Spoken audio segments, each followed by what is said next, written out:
अब सेकंड है हमारा सब्स्टिट्यूशनल मेथड।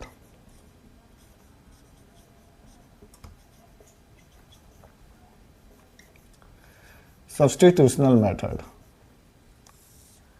अब नाम से देखो, नाम से सब्स्टिट्यूट यानी किसी की जगह पे कोई वैल्यू का हमें मतलब वैल्यू पुट करना है, ठीक है। तो सपोज करो यहाँ पे कोई वैल्यू है x प्लस वाई, कोई भी वैल्यू अज्यूम कर लो। सपोज करो यहाँ पे मान लो कि 5 है, ठीक है। अब यहाँ पे अज्यूम कर लो कि x प्लस यहाँ पे मान लो 5y है, यहाँ पे सपोज कर लो 6 है। ये मैंने रैंडम बेस पे इक्वेशन उठा लिया, ठीक है। इस सब्स्टिट्यूशनल मेथड में हमें क्या करना है, जो भी इक्वेशन हो पहले उसको क्या करना है, इक्वेशन नंबर दे देना है। फर्स्ट इक्वेशन हो गया, ये सेकंड इक्वेशन हो गया, ठीक है। अब हमें क्या करना है, सब्स्टिट्यूट करना है। तो याद रखना नाम से ही, एक इक्वेशन से हमें एक वैल्यू निकालनी है। आप x की वैल्यू निकालो या y की, तो हमें से रखना फर्स्ट इक्वेशन से हमें क्या निकालनी है, x की वैल्यू निकालनी है। तो x plus y equal to 5 था फर्स्ट इक्वेशन। यहाँ पे लिख सकते हो आप from first equation. From first equation का मतलब है फर्स्ट इक्वेशन से ही यहाँ पे हम क्या निकालेंगे, x की वैल्यू निकालेंगे। ये प्लस वाई है, आपको बताया हूँ कि प्लस वाई है, उधर जाके क्या हो जाएगा, ये 5 का 5 लिख दो, प्लस है तो माइनस हो जाएगा y। तो ये आपका आ गया x की वैल्यू क्या आ गई, 5 माइनस वाई। इसको आप दे दो थर्ड इक्वेशन। आपको इक्वेशन नंबर जो भी देना दे दो, थर्ड दे दो, a दे दो, b दे दो, वो आप पे है, ठीक है। इसमें कोई गलती नहीं है, बस आपको सॉल्व करने का आपको मेथड पता होना चाहिए, आपको तरीका पता होना चाहिए, कोई इसमें कन्फ्यूजन नहीं होना चाहिए, ठीक है। तो अब हम क्या करेंगे, एकदम इजी है, x की वैल्यू निकल गई। अब हमारे पास क्या है यहाँ पे सेकंड इक्वेशन। ये ध्यान से रखिए मैं कैसे इसको सॉल्व कर रहा हूँ। सेकंड इक्वेशन, अब सेकंड इक्वेशन क्या है, x plus 5y equal to 6 है, ठीक है। कंफ्यूजन तो कोई नहीं होगा अभी आपको। अब x की वैल्यू क्या थी, 5 माइनस 1, यहाँ पे x की वैल्यू पुट कर देंगे 5 माइनस वाई, ठीक है। x की वैल्यू क्या थी, यानी using third equation. Third equation का हमें यूज करके, ठीक है, x की वैल्यू क्या करनी है, पुट करनी है। Put x equal to 5 minus y, कहाँ पुट करनी है, हमने सेकंड इक्वेशन में पुट करनी है। सेकंड इक्वेशन क्या है, x plus 5y equal to 6 है। तो x की वैल्यू पुट कर दिए प्लस 5y। हम ऐसा इसलिए करते हैं कि जब तक हम किसी इक्वेशन को सिंगल वेरिएबल में नहीं कर लेते, हम उसको सॉल्व नहीं कर सकते हैं, ठीक है। तो अब ब्रैकेट यहाँ पे ओपन कर लो, y plus 5y equal to 6 है, ठीक है। अब पहले तो हम वेरिएबल वाला क्या करते हैं, सॉल्व करते हैं। ये 5 कांस्टेंट को मैंने पहले ही बताया था कि ट्रांजिशन मेथड का हमेशा हम यूज करेंगे जब सिंगल वेरिएबल में इक्वेशन आ जाएगा। अब जो हमारा इक्वेशन है वो क्या है, सिंगल वेरिएबल में है। x का टर्म हमने क्या किया है, एलिमिनेट कर दिया है, हटा दिया है उसको। तो अब सिंगल वेरिएबल में आ गया, तो वेरिएबल को क्या करना है, एक साइड करना है, ठीक है। और कांस्टेंट ये प्लस का 5 है, इधर का आ गया 5। कहने का मतलब है कि आपका कोई भी मेथड हो एक्स वाई वैल्यू निकालने का, चाहे वो आपका ट्रांजिशन मेथड हो, चाहे वो आपका सब्स्टिट्यूशनल मेथड हो, चाहे वो एलिमिनेशन मेथड हो, चाहे वो मल्टीप्लिकेशन मेथड हो, ठीक है। आपको हर एक इक्वेशन में क्या करना है कि लास्ट में आपको ट्रांजिशन मेथड अप्लाई करना है। कांस्टेंट को एक साइड करना है और वेरिएबल को एक साइड करना है। प्लस माइनस क्या होता है, माइनस 5 में से यहाँ पे कुछ नहीं, मतलब 1 है, 5 में से 1 गया 4। वेरिएबल क्या है, y। अब बताओ साइन कौन सा लगेगा, सोचो क्या लगेगा साइन। तो यहाँ पे जो साइन लगेगा हमारा प्लस का लगेगा। क्यों लगेगा, क्योंकि 5 बड़ा है किससे, 1 से। 5 बड़ा तो 5 के साथ साइन क्या है, प्लस का है, तो इसलिए प्लस 4y। यहाँ पे क्या हो गया, 6 माइनस 5 1। तो y की वैल्यू क्या आ गई, ये 4 है, प्लस पहले नहीं लिखते हैं, इधर क्या है मल्टीप्लाई में है, तो इक्वल टू को उधर क्या हो जाएगा, डिवाइड में है। जैसे प्लस माइनस का साइन इक्वल टू के दूसरी साइड जाने के बाद बदल जाता है, उसी तरह अगर कोई चीज़ मल्टीप्लाई में है तो इक्वल टू के उधर जाके क्या हो जाता है, डिवाइड हो जाएगा। अगर कोई चीज़ डिवाइड है तो इक्वल टू उधर जाके क्या हो जाएगा, मल्टीप्लाई हो जाएगा। ये आपकी y की वैल्यू आ गई। यहाँ पे मैं स्टार डाल देता हूँ, चाहो तो इक्वेशन नंबर भी डाल सकते हो। अब इस y की वैल्यू आप कहीं भी पुट कर दो, या फर्स्ट इक्वेशन में पुट करो, या सेकंड में पुट करो, या थर्ड इक्वेशन पुट करो, इससे कोई मतलब नहीं है। हर जगह जो आंसर जो आपका सॉल्यूशन आना चाहिए सेम आएगा। ठीक है, तो अब सपोज करो कि हमने फर्स्ट इक्वेशन में ये y की वैल्यू पुट की, तो हम यहाँ पे क्या लिखेंगे, put y equal to 1/4 in first, या आप ऐसे either first, second and third, आपको जिसमें भी मर्जी करे पुट कर दोगे। ठीक है, मैं आपको इसका मतलब भी बताऊंगा कि एक्स वाई की वैल्यू है, तो आपको कैसे पता चलेगा कि ये वैल्यू जो आपने निकाली है सही है कि गलत है।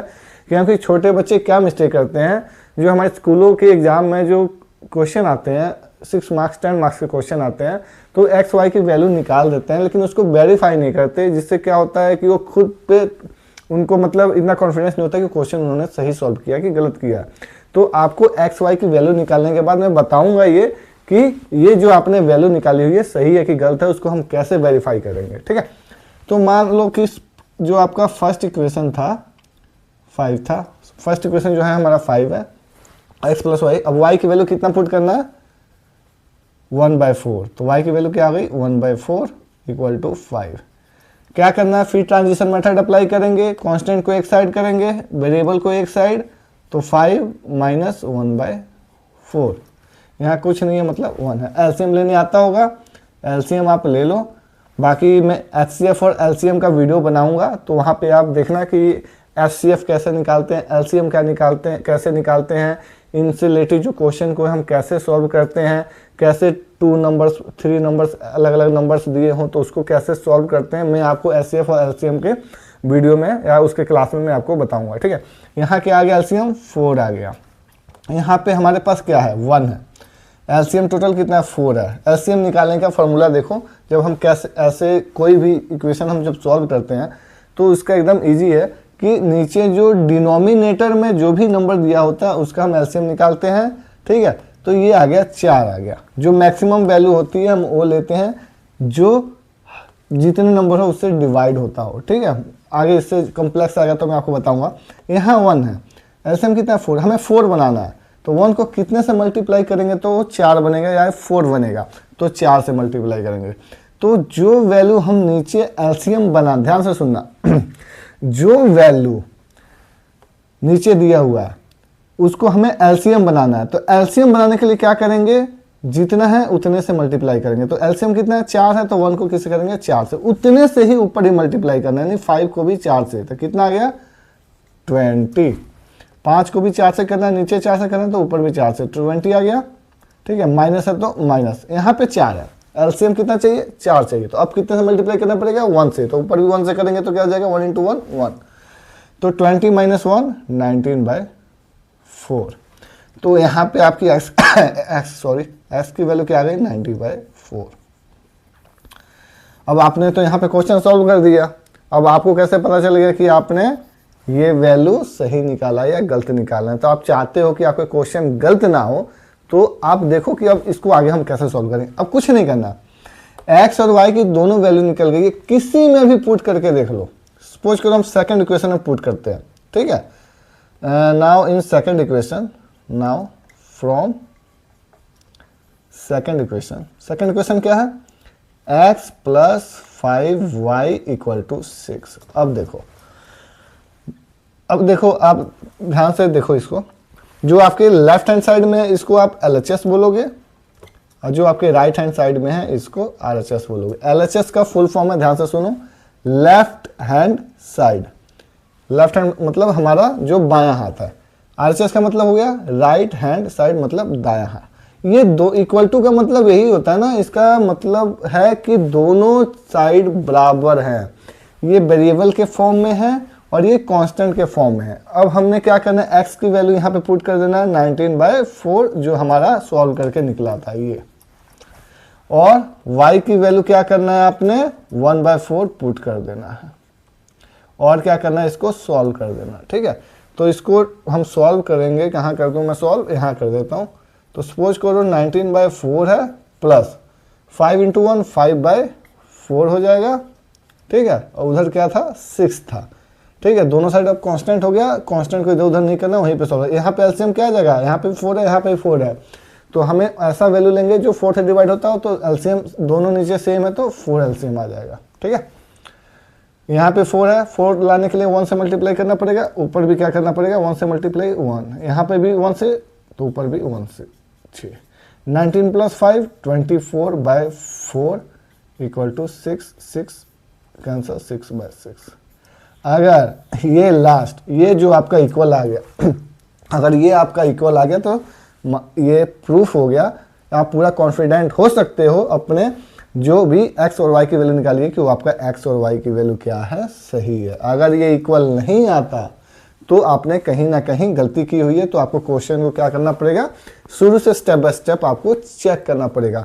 तो इसको हम वेरिफिकेशन मेथड भी कहते हैं कि एक्स वाई की वैल्यू निकालने के बाद हम वेरीफाई करें कि जो भी आपने एक्स वाई की वैल्यू निकाली है वो सही है कि गलत है। तो ये हो गया आपका सब्स्टिट्यूशनल मेथड। एक बार और फिर से आपको मैं रिवाइज करा दूं कि सब्स्टिट्यूशनल मेथड कैसे सॉल्व करते हैं। कोई भी हमारा 2 इक्वेशन दिया होगा, ये जरूरी होना चाहिए कि वो लीनियर फॉर्म में हो। लीनियर फॉर्म का मतलब होता है जिसकी पावर वेरिएबल की डिग्री 1 हो। डिग्री 1 हो यानी पावर 1 होगा तो क्या होगा, लीनियर इक्वेशन होगा। ठीक है, लीनियर इक्वेशन का होना जरूरी है। ये मेथड 5 के 5 अप्लाई करने के लिए आपका। ठीक है, डिग्री 1 है, फर्स्ट इक्वेशन से क्या करना है, एक वेरिएबल को साइड रखना, बाकी वैल्यू को उधर लेके चला जाना है। जो भी x की वैल्यू आएगी वो आपने क्या करना है, सेकंड इक्वेशन में पुट कर देना है। यहाँ पे यहाँ से आपकी y की वैल्यू आ जाएगी। y की वैल्यू किसी भी इक्वेशन में पुट करके आप x की वैल्यू निकालोगे। x की वैल्यू निकल गई। अब आपने चेक करना है कि x और y की वैल्यू आपका सही है कि गलत है। तो उस केस में आपने क्या करना है, किसी भी इक्वेशन में x y की वैल्यू पुट कर दो। अगर लेफ्ट हैंड साइड और राइट हैंड साइड आपका सही आ गया तो आपका क्वेश्चन आपने जो सॉल्व किया वो सही है, अदरवाइज नहीं तो आपका क्वेश्चन कहीं ना कहीं गलत हुआ है। ठीक है, और अब हम नेक्स्ट मेथड, आप इसको नोट डाउन करना चाहें कर सकते हैं। ठीक है, नेक्स्ट जो हम मेथड के बारे में बात करेंगे वो होगा हमारा एलिमिनेशन मेथड। ठीक है, तो इसको मैं रफ कर दे रहा हूँ।